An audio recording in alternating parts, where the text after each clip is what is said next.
Hey guys, welcome back to the channel Sacked in the Morning. I'm your host Caleb and welcome back to another video. This video we're going to be discussing Sesko or Gyokeres for Arsenal. Who is the better fit? There's no doubt Arsenal are desperate for a striker this summer. I mean, if you just watched them last season, you'll see even the last two seasons in which they missed out on the title. You'll see how desperate they are for somebody to stick the ball in the back of the net. We know Kai Havertz isn't an out-and-out number 9. He's sort of filling in for that role. So this begs the question, is Mikel Arteta going to go for Victor Gyokeres or Benjamin Sesko? These are the two most likely options that Arsenal will look to sign in the summer. Now, it has been reported that Arsenal have over a budget of 100 million to spend. That's been reported by mainstream media such as Sky. So, assuming they've already spent 60 million on Zubimendi, they will have sales to go, etc. And, I mean, Arsenal probably have around 60 to 70 million spent on the striker, I think. If we're including sales, including how well they did in the Champions League, etc. So now, who should they go for? Victor Gyokeres or Benjamin Sesko? Let's start with Benjamin Sesko. Benjamin Sesko is 21 years old. He's currently playing at RB Leipzig. This season in the Bundesliga, he scored 13 goals in 33 games. Last season, he scored 14 goals in 31 games.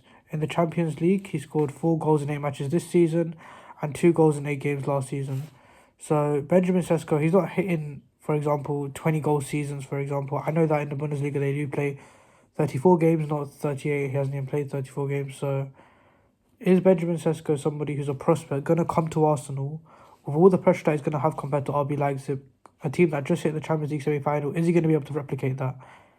I mean, 13 goals, I believe that's one more than Liam Delap got for Ipswich. So with the pressure, is he going to be able to do it?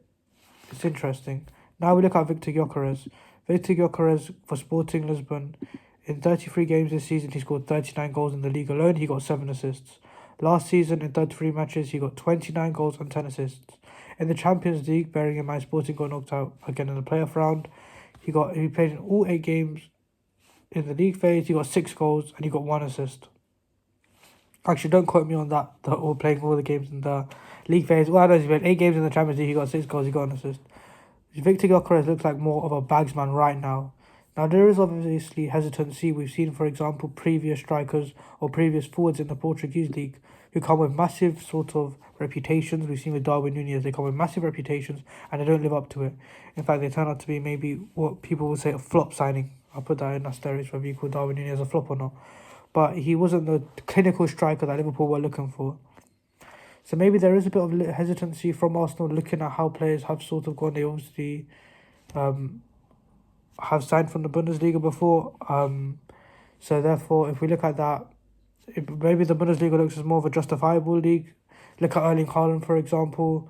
But obviously the numbers Haaland were putting up were much, much greater at Dortmund than, for example, what Sesko was putting up.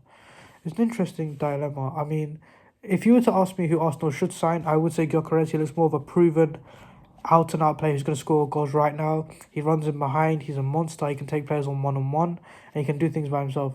He scored a hat-trick against Man City earlier on in the Champions League this season as well. Let's not forget that. Although I do believe 2 of them were penalties off the top of my head. We look at Sesko. Sesko for me looks more like a prospect. Sesko is someone that, if you put him into Arsenal under that pressure, is he going to be able to deliver? That's my question. I feel like he's a fantastic player for the future, don't get me wrong. I feel like Sesko should be playing at a club like an Aston Villa or someone like that, maybe for a couple of years, and then going on to the next step of Liverpool and Arsenal. I mean, for him to go into Arsenal, there's a lot of pressure on him right now because Arsenal are expected to arguably, go in. The expectation will be for them to go and win the league. I don't think they will win the league next season, but that will be the expectation. The expectation will be to go deep in the stage of the Champions League. Is someone who's 21 years old going to be able to handle that? I don't know. If you'd ask me who Arsenal or Mikel Arteta will sign, all the reports are coming out saying that his chosen man is Sesko. In fact, it's being reported that Arsenal had behind-the-scenes talks with Benjamin Sesko and his representatives. Secret talks with RB Leipzig, and a fee of around £70 million is being discussed. That's a lot of money. That's more than Newcastle paid for Alexander Isak. I can understand if we look at Isak, for example, that's probably someone Arsenal felt like they did miss out on. They were linked at him with his time at Sociedad, now they've been demanded like 120. So whether Arsenal are looking at that saying, right, we don't want to miss out on another player like him, so we'll spend a lot of money on Sesko now, I think Arsenal have what they need right now. I think they should be signing Gyokeres, buying someone to win now.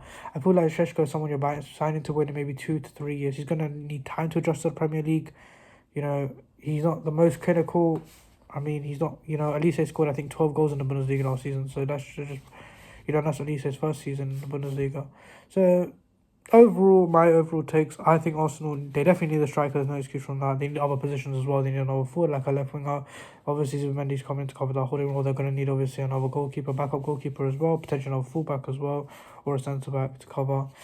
But in terms of the striking positions, Sesko or Gyokeres is the main target.